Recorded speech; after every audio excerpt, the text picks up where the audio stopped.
And tonight on PM Express, a conversation about education, financing, and how government seeming neglect of basic education is affecting quality at that level. Education watchers are predicting doom if government continues to pay more attention to free SHS, neglecting the other levels in terms of funding. The Conference of Heads of Assisted Secondary Schools, CHAS, yesterday called for cost sharing between government and parents to reduce the free SHS burden in order for government to pay attention to the other levels. The Africa Education Watch is today calling on government to upscale and sustain education to 6% of GDP and at least 20% of total government expenditure. These are issues we will be interrogating tonight. But before that, let me share with you some research that has led to this big conversation, and it starts with the basic education share of total education expenditure, which was found to have declined from 47 to 41%. As at 2011, it was 47. Now 2020 is 41%. Now government spends 3 times more to provide senior high school education for each child per year. That is 3,633 cedis compared to 1,251% per head at the basic school level. Now, according to the report, in the 2022 budget, the education sector received 12.8% of the total budgetary allocation, below the international benchmark of 15 to 20%. Now, this is where the issue is. Let's do some comparison here, because if you look at 2014, all up to 2020, and you look at the basic level, just opposing it with SHS, then you will see that there's been some decline in capital for the basic school. Because you can see in this chart that, yes, in 2020, you can see 41.20% there, and you can see 24.20 for SHS. And that means that there has been a cyclical movement in these two sectors. But also, if you look at per head, you will realize that the basic school level is declining, whereas the SHS level is going up. So this is the capital we're talking about. If you want to do the analysis per capital, and then you look at from 2016 to 2020, this is how it looks like. So if you look at 2016, every child, basic education, 589. Then look at senior high school, 3,098. Now look at 2017, 800. And then you look at SHS, 3,983. The same with 2018, 938 cities. Then you look at SHS, 3,522. Look at 2019, 1,058, and then you have it secondary school, 3,554, and now 2020, 1,251 for basic, and if you look at SHS, it stands at 3,633. Look at how it has gradually, SHS has gradually taken over basic, the basic level, and so this has to do with if we want to talk about food and other expenditures. Look at SHS. Government is paying 53.61% to goods and services at the SHS level. Now look at basic level, 19.24%. And if you look at 2020, it's the same. The figure has even increased. So you look at SHS, which is the purple color, which is 57.07%, and now look at basic level, 3.36%. It has virtually swallowed basic education, and that's what we're talking about tonight. It's the same with capital expenditure, and you look at SHS and you look at basic education, the yellow representing basic education and SHS on top. SHS in 2014 was 12.47%, basic education 10.20%. Now look at what it is. SHS 38.21%, whereas basic level still at 10.95%. This is Get Fund, where all the educational levels get funding support from. So this is how the funding has been lately. Now, you look at tertiary education, it's taking about 38.2%, perhaps the highest. Then second cycle, which is taking 28.8%. But look at basic level, very, very unencouraging, 7.3%. And then others will take 25.7%, totaling 100%. So you want to look at 38.2%, you look at 28.8%, and you just oppose that to 7.3%. It's just not negotiable. Now, these are the recommendations that Africa Education Watch in their report have made. CHAS also released a communique yesterday and made some recommendations to the Ministry of Education as to how this whole conundrum can be dealt with. So look at this. He says government must upscale education spending to the upper threshold of recommended global thresholds. And remember, in that slide I shared with you, it's between 15 to 20%, which they are saying that we're doing way below.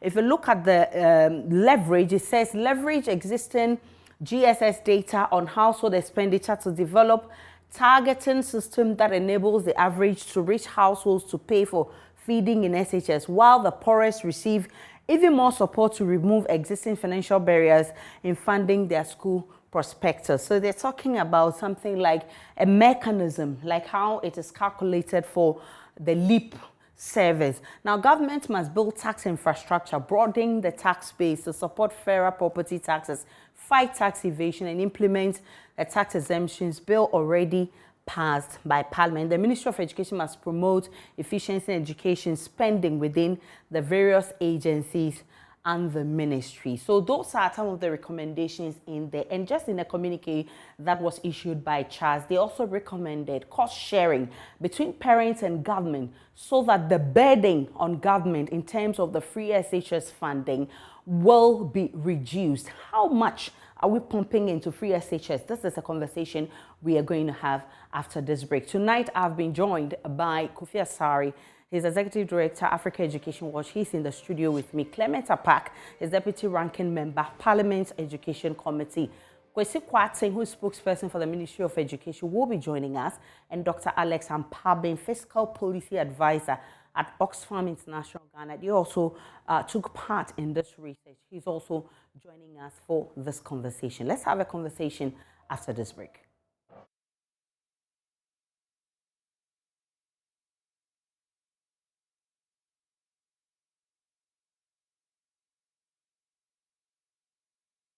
Welcome back to PM Express. My name is Ayisha Ibrahim. Many thanks for choosing us. And I want to thank you, Kofi Asare, for joining me in the studio. Thank you, Dr. Alex Ampabin, for joining us. Kwesi Kwate, I'm grateful for your time. And Mr. Clement Apak, Dr. Clement Apak would also be joining us shortly via Zoom. Let me start with you, Kofi, of course, and let's understand how much is government spending on free SHS alone, so much so that we're having to deal with this challenge. Well, according to data at the Ministry of Education, government is spending about 3,600 cedis on every student a year under the free senior high school program. Okay. And then compared to basic, government is spending 1,200 cedis a year on every student in Ghana. It means government is spending 3 times on a student in secondary school compared to that of a student in basic school. It is not consistent with international average because, you know, if you have a system where secondary education is so expensive, then it becomes difficult for government itself to expand access to secondary education and achieve universal secondary education. Why am I saying so? I'm saying so because universal secondary education simply means that everyone who completes primary 6 should be able to complete senior high school 3 without any restriction. Okay. If we have to achieve universal secondary education, it means that about 35% of students who complete primary 6, who do not get an opportunity to enter senior high school, will now enter seamlessly and complete secondary education. Okay. Now, in opening that level of access, you need to be economical. You need to be economically efficient in your spending. Other than that, the extent to which you can enhance access basic and fundamental secondary education will be constricted. And that is why we are saying that our expenditure on secondary education per capita is so high that for us to be able to pursue sustainable development goals for targets, especially universal basic and secondary education by 2030, we need to be cost efficient so that we can reasonably expand access, not only to the few, not only to about 450,000 who are moving every year to secondary school, but to everyone who leaves primary school. And I'm talking about 35% more of the students in basic school entering secondary school and all completing secondary school in line with government's vision. Dr. Alex Ampabeng, I know you've been doing a lot of work on poverty and also making recommendations as to how we can reduce the poverty levels and actually bridge the gap between the rich and the poor. Where are we with that in terms of education? Thank you. I really do think that on education and looking at the figures coming out, it is no surprise that we rather prioritizing the far end of the building at the expense of the very foundation that is required. Because if we don't get a foundation right, I do think it's going to pose a lot of challenges, especially for the human capital in Ghana as a country. And looking at the figures Kofi just shared, this is very much an issue that gets all of us thinking. Yes, it is a difficult time to ask government for more financing, looking at the country's precarious financial situation. But this didn't just happen because we are in 2022, but it is happening and has been a trend since especially the coming into being of the free senior high.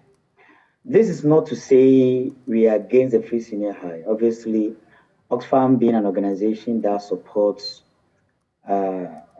any policy to bridge inequality gap wholeheartedly welcomes the free senior high. But we are looking at a situation where it doesn't disadvantage the very people we want to help. Because by spending 3 times more on the rich at the expense of the poor and allocating so much at the basic level, we actually could end up with the very people you want to protect, not even having access or the opportunity to go to the free senior high. And I'm sure Kofi will have lots of data to share on school under threes, lots of primary schools without basic secondary school, the JHS, which means that most kids will end up graduating at the primary school level. And surely that is not something that's encouraging at all.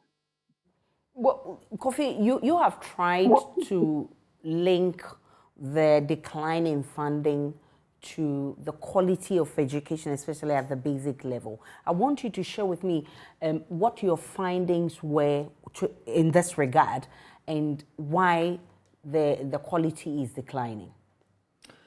Well, education is an input-output relationship.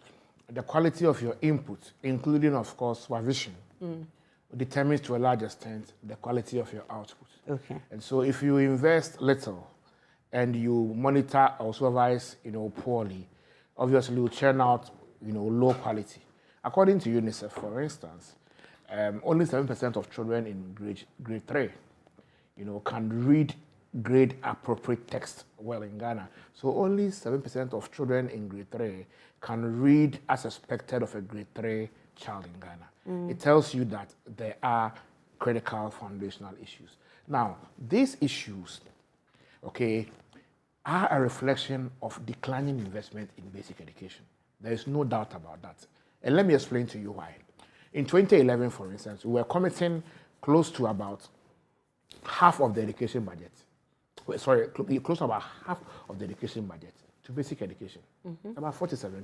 What then happened? And then they started declining since then, In 2012, we committed close to 8% of the GDP of Ghana to education. That was when we were doing a lot of schools and trees, you remember? Yes.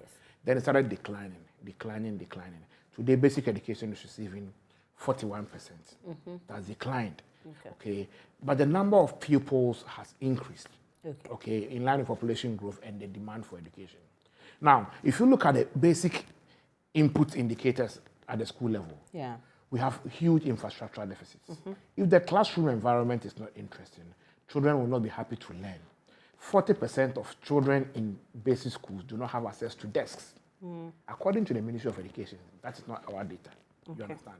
When you have over 5,000 of your basic schools taking place under trees and sheds and dilapidated structures, where the slightest, the slightest sight or feeling of the rain means that school is closing down. It means that the school environment is not, conducive enough conducive for learning. Apart from that, there still are classrooms without teachers. Okay. Our research suggests that there are about 5,000 primary school classrooms that do not have teachers in the deprived part of this country, even though we seem to have a teacher surplus at the national level. If you look at the pupil-teacher ratio data, it looks so beautiful that almost every 15 students in junior high school have one teacher. That's a PTR at the junior high school level. But there are schools where you go, you see 2 teachers handling the whole junior high school 1 to 3. So the input situation also has not been equitably distributed. Okay. Now, to sum all this up, our investment in basic education has been deficient because if you look at the trends in basic versus secondary, and I'm saying basic versus secondary because what happens at tertiary scarcely affects the basic and education budget line. Okay. Tertiary now gets majority of its funding from IGF. Okay, majority of its funding from IGF. So the 2 subsectors that are affected by GOG, that's Government of Ghana's expenditure, and then get fund, is basic and secondary. Anytime basics share of the education budget goes up, secondary declines. So there's an inverse relationship. It is only in 2018 that both increased marginally. Since 2011, anytime one goes up, one comes down. Now, secondary reached the highest in 2016, where about 26% of the budget of the education budget went into secondary education. That was when I think government was starting to build the e-blocks and all that. In that year, basic education was down. So anytime you are spending more on secondary, basic comes down and vice versa. That is why we are saying that this is not just about the free senior high school thing. No. In 2011, the government was spending almost 3 times more on every secondary school child than basic education. Okay, so it is not that free senior high school has suddenly made secondary education expensive. That is not the case. The point we are making is that if we are to pursue the target of universal secondary education by 2030, we need to adapt cost-efficient methods or approaches in expanding access to secondary education, other than the boarding system where feeding alone is an albatross around government's neck. And so we must begin to rethink the obsession towards this traditional boarding system, which has made our secondary education system so expensive that anytime we attempt to expand access to secondary education, it affects the raw material base, that is basic education. Okay. That is why we want to open the conversation around this. Okay. Thankfully, Kwesi Kwarteng, who is spokesperson for the Education Ministry, is on this conversation. Kwesi, I'm grateful that you were able to join us. But is it deliberate, a deliberate attempt by government? Because if you look at from 2011, as we've shown in those slides and with the research that the Africa Education Watch has done, you can see a gradual decline. And for instance, Get Fund is now giving less than 8% support to basic education. You just oppose that with 28%, more than 28% for SHS and more than 38% for tertiary education. If you look at government expenditure, definitely is woefully inadequate compared to previous years when basic education was getting more funding. And the result is that quality is dropping. Is it a deliberate attempt, Kwesi? Okay, Aisha, a very good evening to you and my co-panelists and your viewers. And then thank you for the opportunity. But then, let me premise the conversation or the discussion that before I proceed, I think we should even get the clear distinction between allocation and expenditure. And I have read Kofi's research, and let me put it in that context. But of course, I mean, at some point you see that he kind of misses allocation with the expenditure. Let's get that distinction because it is possible for you to allocate a amount and not necessarily even spend that amount. You can, for instance, allocate, let's say, 100 CDs to a project. At the end of the day, you end up probably even spending, let's say, 2 CDs. So if we really want to have a very dispassionate conversation and look at the variables that indeed affect what the premise of the conversation is, it is advisable that we use expenditure lines rather than allocation or probably taking a variable like the entire budget. At the end of the day, it But doesn't bottom really line help is with the that actual. bottom line is that basic No, education is being the bottom affected. line is that I'll come there. I'll Okay. come there. The bottom line is that we don't even start a conversation with without Okay, not so he says understanding that the they two used good variables. expenditure, not allocation. So that has So been I'm saying that addressed. no, I'm saying that he used it interchangeably, and it doesn't work like Okay, that. so I he mean, should I stick am not with a finance person. expenditure. Expenditure, that is where you'll be able to know the actual expenditure that was committed to whatever project that was done. Indeed, a lot of the expenditure that he used, I mean, expenditure allocation, he actually omitted get fund because if you look at the budgetary lines, I mean, March records is made to what the government of Ghana is providing. I just want Kofi to know that you should also factor in the bit about get fund. But I mean, coming to the substantive question, I mean, Aisha, you and I know that that argument about just pushing a amount committed to secondary education and basic education cannot be that very simplistic. Why am I saying that? If you look at the cost of education at these different levels, it costs differently to educate different categories of students. And so if you look at the commitments or the variables that goes in, for instance, educating a student at the SHS level, you may be looking at an SHS student doing practicals in terms of even boarding facilities, feeding and other things. That may not necessarily be the same as somebody in basic school. Again, if you look at even the infrastructural lines, for instance, at the SHS level, one building or one boarding housing or one project or one auditorium alone is capable of probably building about 100 or 200, say, 6 unit classroom blocks. And so if it becomes evident that much allocation has been made, or I mean, for to put it in the proper context, much expenditure have actually been made at the secondary school level, it does not make or proves an argument of neglect at the basic school. At no point can the two be compared. If you want to indeed make a very dispassionate and an honest comparison, you have to look at the variables that goes into the education. You cannot say that, for instance, because 100,000 students are, say, at the basic level and 100,000 students are at the secondary level. I mean, hypothetically, their cost of education should be the same. I mean, that is very simplistic and cannot stand at anywhere. Again, I mean, I made a point about the cost of infrastructure at different levels for education, for instance. They are simply not the same. So you cannot compare same and say that, well, because a amount was allocated here, similar amount was supposed to be also allocated at the basic level. At no point would our commitments ever be the same. Of course, he also speaks about decline. And I have gone through, I mean, his research. I mean, one of his argument was, for instance, using 2020 as a case study. 2020 is clearly an outlier. If you look at the 2020, for instance, I mean, if you look at the reasons that is ascribed to the decline in 2020, the pupils or the students were not even in school almost for a year. So a lot of the Probably recurrent because of expenditure COVID. obviously were not met. Okay. Obviously were not met. So if we see a decline, it's very natural that you get a decline.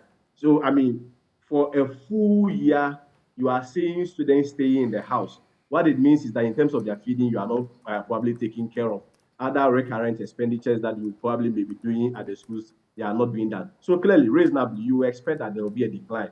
Even if within the context of that decline, it was still within the framework of the international agreed standard. So I personally find it very, very, very surprising that, for instance, 2020 was even used as part of to support, the argument that Kofi is making. Yes, at the end of the day, you may, if this whole conversation is geared towards advocacy about increasing expenditure lines, about providing the needed resources, fair deal, we all agree. At the end of the day, who doesn't want more? Well, we all want more.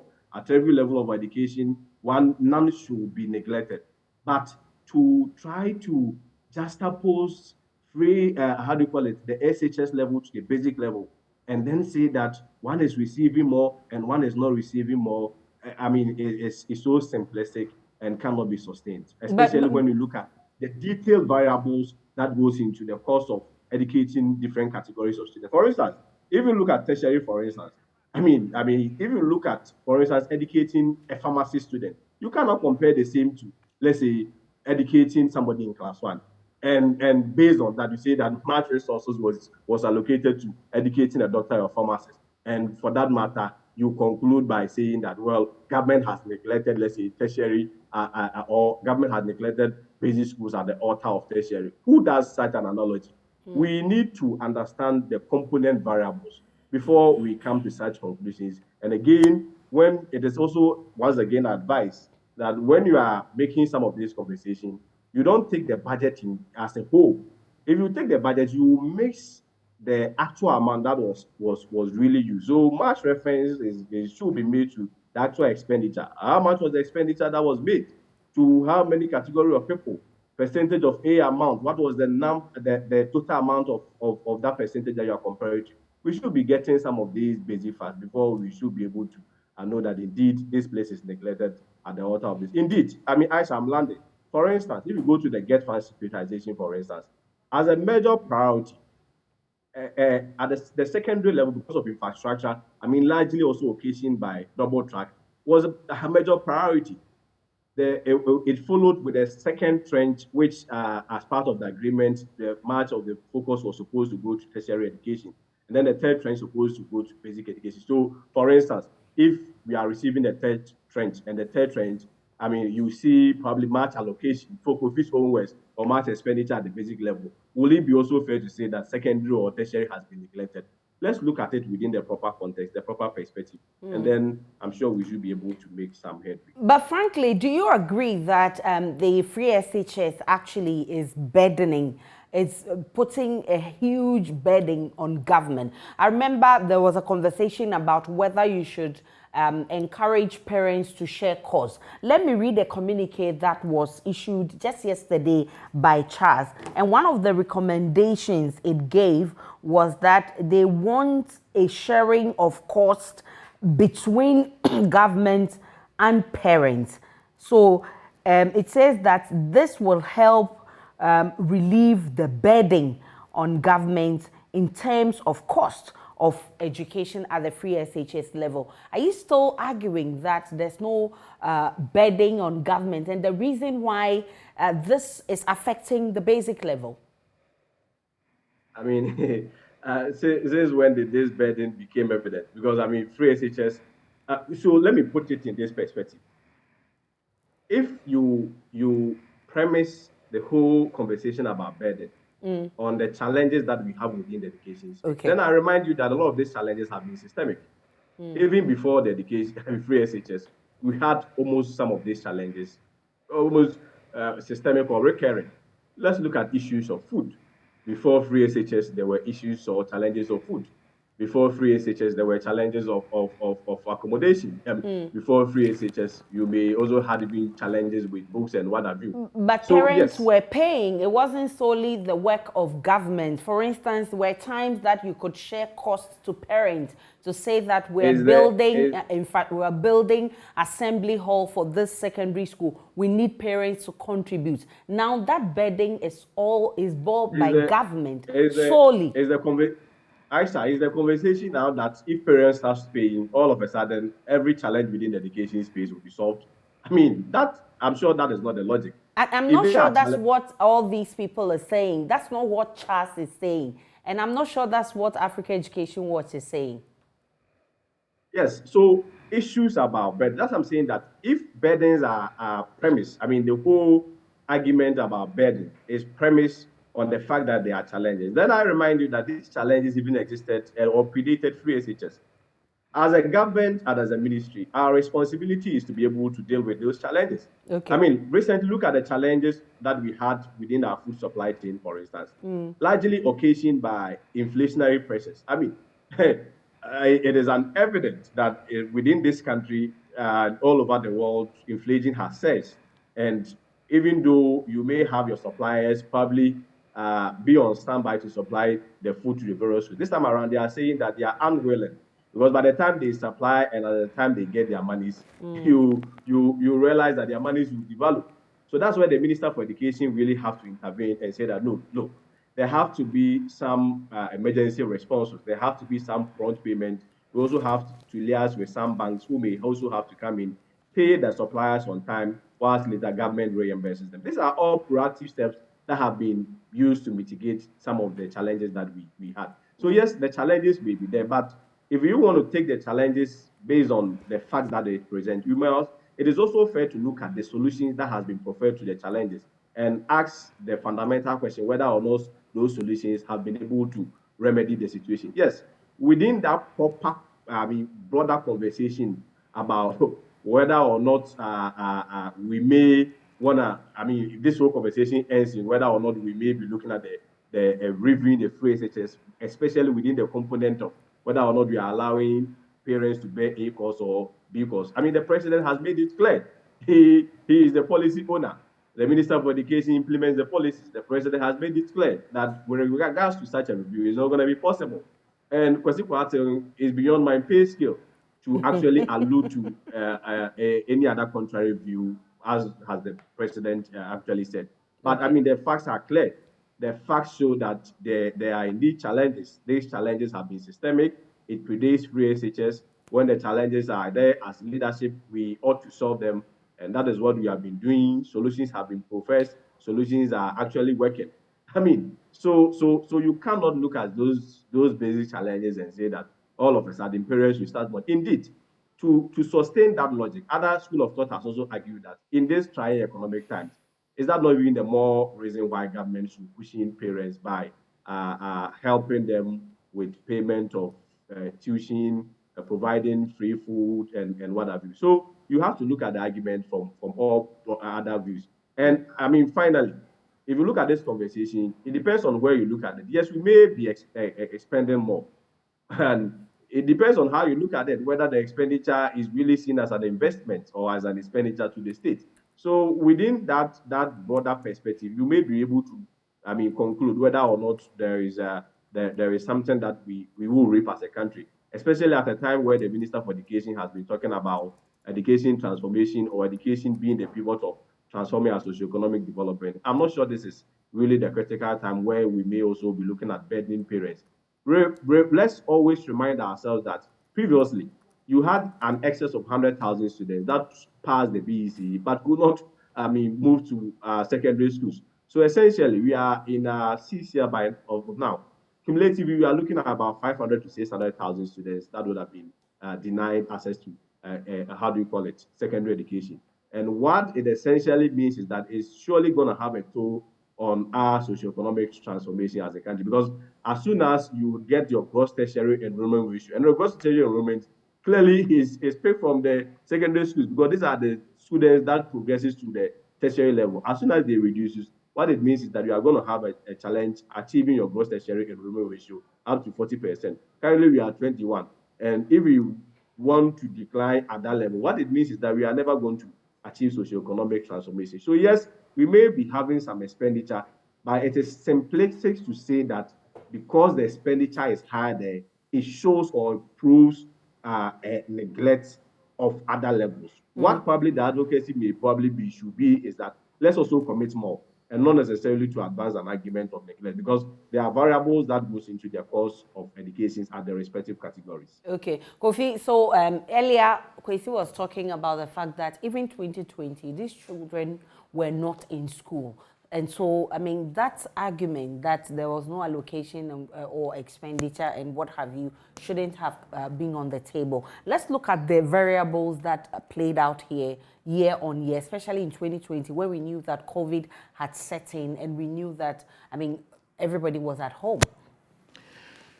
Well, I'm not sure what Kwesi Kwarteng read. He's obviously not read our report. Okay, what does your report He says say? that, he starts by saying that, and this is unnecessary, but I need to just set the record straight. Okay. He says that we do analysis based on allocation. Maybe, well, he's not a budget expert, he's a PR. Okay. So I will excuse him. But when we say expenditure allocation in budget analysis, it is different from budget allocation. Expenditure allocation is the share of expenditure that goes to a particular sector or subsector. Okay. So perhaps the term expenditure allocation is making him think that we are using budgetary allocation to do analysis. The data we are using is Ministry of Education data, and by expenditure allocation we mean the share of education sector budget going to basic education, secondary education. If we say expenditure allocation to education, it means the share of total government expenditure, including GET Fund. He said GET Fund is not part. Again, he's not reading the report. Including GET Fund. If we say total government expenditure, education sector's share of total government expenditure, it means that an amalgam of all the funding sources put together, including IJF, donors, GET Fund, GOG, put together, the share that education had was 17% in 2020. Again, if he read the report, he will realize that on page 3, we mentioned explicitly that Ghana was one of 5 African countries that did not vary their education spending in COVID compared to pre-COVID levels. We also indicated that the decline from 23% in 2019 to 20% was obviously because for 9 months schools were closed, and so a lot of activity didn't take place. I'm sure, as usual, he didn't read it. Now, if you go to page 4, he mentioned that we've taken year 2020, which is a COVID year of low expenditure, benchmark the research against that year, and making extraneous analysis, more or less. That is also not true. It is not accurate. The analysis on page 4 of our report is a trend analysis of education sector expenditure allocation from 2017 to 2020. The 4-year trend. It shows the increasing trend and the decline between 2019 and 2020. So what he's saying, obviously, it cannot be true. We also make the point that between 2015 and 2020, Ghana's economy doubled. In fact, it more than doubled. GDP doubled from 180 to over 360 billion. Okay, but but within that period of 5 years, we also saw that the education sector's share of GDP, or the equivalent of education sector's share of GDP, actually declined by 2 percentage points, which was worrying. We didn't say that Ghana was not meeting the international benchmark. Ghana was still within the 4 to 6% of GDP committed to education. But the point we're making was that even though the economy is expanding, education sector's share of the GDP keeps declining. And that if Ghana had maintained the GDP share, education share of GDP to the pre-2015 levels, we should have been committing about 6% of the GDP to education, which would have given us more money, which would have given Kwesi Kwarteng and the Ministry of Education more money to implement their program. So I entreat him to read our report before he comes condemning what he hasn't read. Finally, let me indicate that I am happy Kwesi buttresses my point. He justifies the high cost of secondary education with the high cost of senior high school, that they are boarding facilities, and so it's not like the basic schools. Yes, I agree with him. Indeed, he agrees with us. We are not comparing the infrastructure cost of basic to secondary. What we are saying is that the model of secondary education system we are running in this country is not cost efficient because it is heavily burdenized. That no country in this world has pursued universal secondary education successfully with a burdenized or a burden at norm secondary education policy. Ours is a burden at norm. The day is an exception. And so we should look at restructuring our secondary education system to a more day concept with the purpose of reducing the cost, promoting cost efficiency, and expanding more access. So we are talking about the same thing. But then he is saying that, well, it is burden, so it justifies the cost. We are saying that no, it can't justify the cost. We can look at it and see how we can make it more make it more cost efficient so that more and more children can have access to secondary education without the state piling 470 million Ghana cedis of school debts, which have become a legacy debt on the back of us. I hope you are getting me. So we are talking about the same thing, except that he is overly defensive, and I think that he needs to take a chill and read the report, and he'll realize that every data in the report is coming from his own ministry. Okay, so Kwesi, these are some of the recommendations that the report makes. Let me share a few with you. It says the Ministry of Education must promote efficiency in education spending within various agencies and the ministry itself. It says that the Ministry of Education must commit to open procurement and budgetary transparency in education spending while enforcing public financial management laws and regulations. Why do you make those recommendations? I mean, it must be based on something. The Ministry of Education is one of the sectors where single source procurement is a norm. That is not consistent with the Ghana Beyond Aid policy. And that is not consistent with His Excellency's own vision for procurement when he was in opposition. But single sourcing is allowed when, I mean, there are certain circumstances. It's allowed. Yeah, I said laws it's a norm. Allow it. It's a norm. Okay. It's a norm. Okay. So single source procurement hasn't helped the ministry. You remember we had this issue with the TANIC group, the TANIC contract, and all the controversial contracts in the Ministry of Education arose or were born out of single source procurement. If the ministry had adapted competitive procurement to procure TANIC, they wouldn't have been going through the mess that we found ourselves in, or we find out because we are still out of it. So there is too much history. Remember the contract with Blue Crest Limited to procure about 63 million Ghana cedis worth of calculators. It was single source. The company, they don't have any track record. At the end of the day, they couldn't deliver more than 50%. And the ministry had to truncate the contracts somewhere along the line after they supplied only half. We have so much history of how single source procurement hasn't provided spending efficiency and value for money for us, that we want to advise the ministry that it should begin making single source procurement a norm if we want to be high on spending efficiency. If you read the Auditor General's reports every year, in the past 3 years, about 80 million cedis have become a subject of financial irregularities at the Ministry of Education and the agencies alone. All these agencies have boards appointed by His Excellency to ensure that the management are actually respecting the public financial management regulations and laws and other regulations. So when you find such infractions happening under the watch of board members, it means that the board, this vertical accountability systems are not working.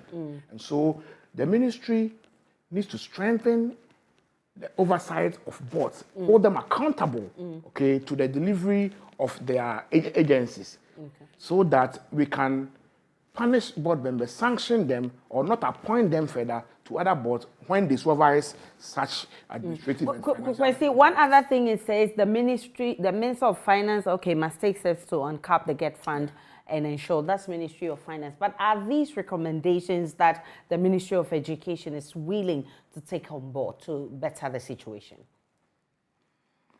Okay, I mean, before I come to the recommendations, let me refer Kofi to point 5 of his statement. I have had a lot of 3 minutes, so please make sure you. I mean, it's fine. Don't worry. I will listen. You are my friend. Don't worry. And a lot of times he personalizes, attacks, and what have you. I think we should raise a conversation beyond that. He has not read A, he has not read B. It's not necessary. Okay, so let's look at that point you're making. But I mean, point 5. He said in the 2022 budgets. Listen, in the 2022 budgets, I'm reading for Kofi's executive summary. The education sector which part? Is it page 5 you said? No, I'm reading from his executive summary. The executive summary. Executive summary. Okay. Yes. Point 5 actually. You know the executive summary is 3 page yes, document. Point 5. Yes, I have it. In the 2022 budget, the education sector received only 12.8 of the total budgetary allocation, below the international benchmark of 15 to 20%. Again, I mean, he cites me as not having read his document, but this is a clear case where he used a budgetary allocation. But I have a news for him. You see, when we are doing so he's some of saying this, that they used allocation because the year hasn't ended, so it cannot be termed as expenditure. How do you then make such analysis and have a very holistic conversation? You see, in that case, it is advisable to use expenditure rather than the budget. Because, see, Aisha, I can allocate even 1 million cedis to you and end up spending a cedi. The point I'm trying to make is that he's just trying to build a mountain out of a molehill. The expenditure, you don't even have the how do you call it, the expenditure figures or the variables. Then you proceed to say that a allocation was made, and on that basis you were able to make some level of conclusion. But again, let me direct you to point 7. Okay. Point 7, again says that I have not read his document.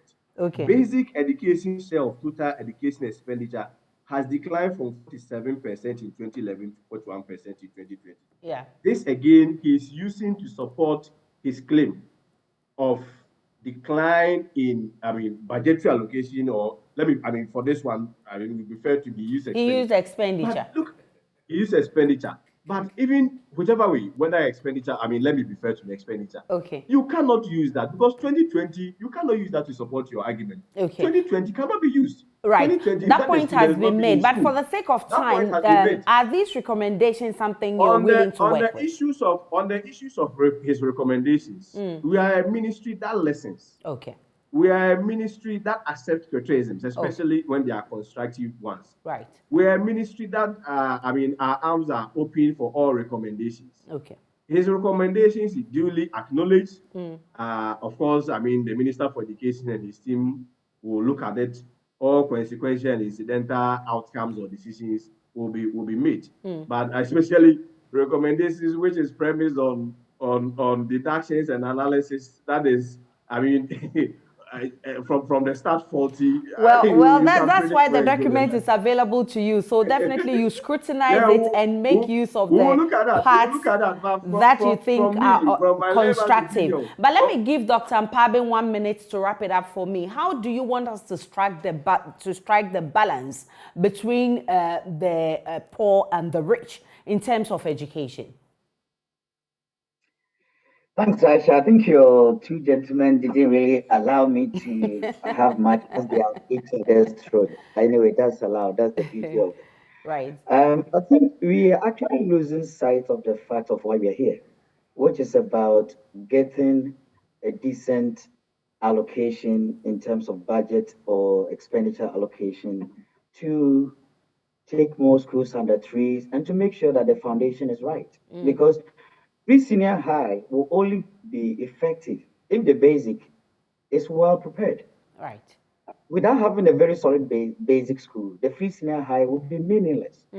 I do think that, because I have that short time, I do think that the best way to bridge that gap is actually allowing parents who are capable to do so.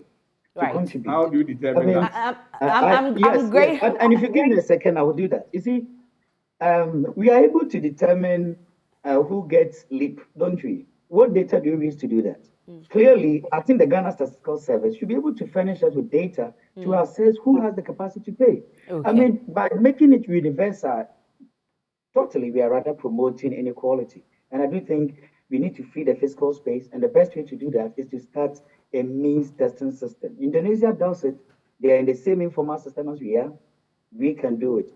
I'm grateful for your time. Dr. Mpabing is Fiscal Policy Advisor, Oxfam International Ghana. Kofi Asari is Executive Director, Africa Education Watch. Kwesi Kwate, I'm grateful for your time. He's spokesperson for the Education Ministry. My name is Ayisha Ibrahim. Enjoy the rest of our programs.